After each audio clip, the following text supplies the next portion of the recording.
এই মুহূর্তে আন্তর্জাতিক অপরাধ ট্রাইব্যুনাল আছেন সহকর্মী জাবেদ আক্তার। আরো তথ্য নিয়ে সেখান থেকে যুক্ত হচ্ছেন তিনি। জাবেদ, কি নতুন তথ্য আছে আপনার কাছে জানাবেন?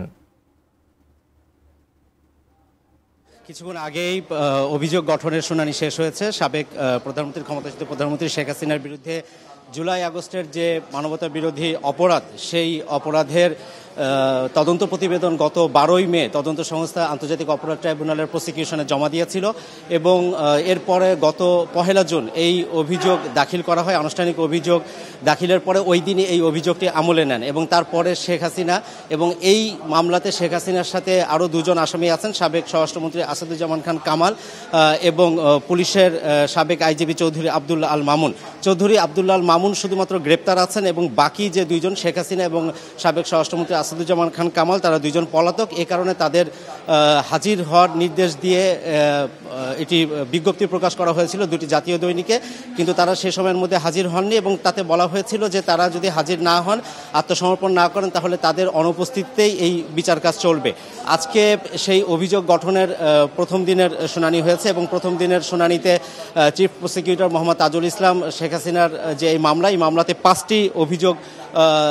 আনা হয়েছে, সেই 5টি অভিযোগের বিস্তারিত তিনি পড়ে শোনান। সেখানে তিনি বলেছেন যে 14ই জুলাই যেটি সংবাদ সম্মেলন ছিল, সেই সংবাদ সম্মেলনে বৈষম্য বিরোধী ছাত্র আন্দোলন যখন চলছিল দেশের বিভিন্ন জায়গায়, তখন তিনি রাজাকারের বাচ্চা বলে একটি উস্কানি দিয়েছিলেন এবং তার মাধ্যমে তিনি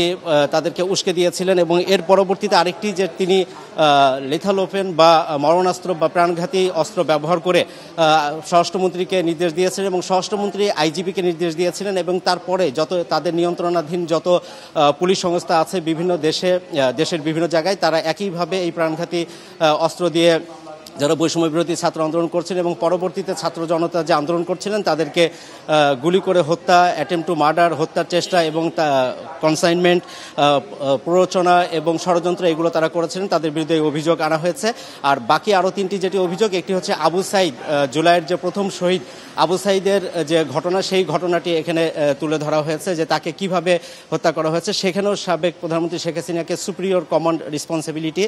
বা নির্দেশদাতা হিসেবে উল্লেখ করা হয়েছে এবং এরপরে আশুলিয়ার একটি ঘটনা যেখানে 5 জনকে গুলি করে হত্যা করা হয়েছিল এবং তারপরে আরেকজন জীবিত ছিলেন, সেই জীবিত অবস্থায় মোট 6 জনকে যে তাদের মরদেহ 6 জনকে যে পুড়িয়ে মারা হয়েছিল, সেই ঘটনাটি এখানে উল্লেখ করা হয়েছে এবং একই সাথে চাংখারপুলে শহীদ আনাজ সহ 10ম শ্রেণীর ছাত্র শহীদ আনাজ সহ যে 6 জনকে হত্যা করা হয়েছে, সেই ঘটনা মোট এই 5টি অভিযোগ তিনি পড়ে শোনান এবং একই সাথে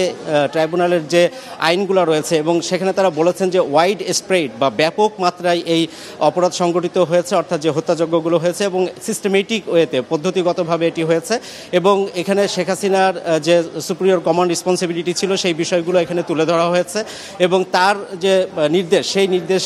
অনুযায়ী স্বরাষ্ট্রমন্ত্রী আইজিপিকে নির্দেশ দিয়েছিলেন এবং আইজিপির মাধ্যমে পুরো পুলিশ বাহিনী এই একটি আন্দোলন, যে যৌক্তিক আন্দোলন চলছিল, সেই আন্দোলন দমানোর জন্য যে হত্যাযজ্ঞ করেছেন, সেইখানে তারা এটি শাস্তিযোগ্য অপরাধ, সেই বিষয়গুলো তুলে ধরা হয়। পরবর্তীতে গত 24শে জুন রাষ্ট্র নিযুক্ত একজন আইনজীবী শেখ হাসিনার পক্ষে অ্যাডভোকেট আমির হোসেন তিনি দাঁড়ান এবং তিনি দাঁড়িয়ে তিনি বলেন যে এটি প্রায় 9000 পৃষ্ঠার যে প্রতিবেদন,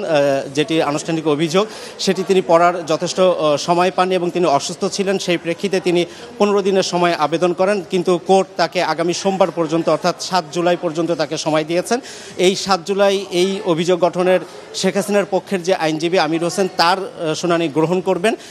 তার সাথে আমরা কথা বলেছিলাম, তিনি যেটি বলেছেন যে 5টি অভিযোগ আনা হয়েছে শেখ হাসিনার বিরুদ্ধে, অভিযোগগুলো সঠিক নয় এবং তিনি এই মামলা থেকে শেখ হাসিনার অব্যাহতি চেয়ে আবেদন করবেন এবং তিনি আরও বলেছেন যে তার যে ক্লায়েন্ট, তার পক্ষে তিনি সর্বোচ্চ আইনি লড়াই চালিয়ে যাওয়ার কথা বলেছেন এবং তিনি বিস্তারিত বলেননি যে কী কারণে সে 5টি অভিযোগ যেটি সঠিক নয় বলে মনে করছেন। তিনি বলছেন যে পরবর্তীতে যেদিন শুনানি হবে 7 জুলাই তিনি আদালতে এই বিষয়গুলো বিস্তারিত বলবেন। শাকুর।